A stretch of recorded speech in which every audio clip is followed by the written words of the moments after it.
सा आग्नेसाक पवित्र सभेंत वर्तेस्थान आसा. मिसाच्या महाप्रार्थनांत तिचे नांव उल्लेख केला.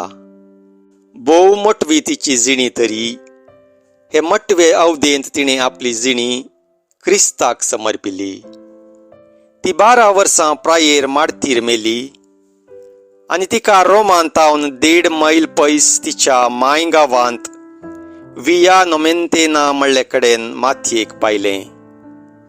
320 आनी 4 इश्वेंत तिच्या फोंडार एक बासिलिका उबारली आनी पापा होनेरियसान 630 इश्वेंत ती नव्यान बांदली. सा आग्नेस मरियेच्या भुरग्यांच्या आनी सर्व चलयांच्या निश्कळपणाची पात्रोन जावन आसा. फुलां ओडतांगारय तिका आपलो पात्रोन जावन घेतात.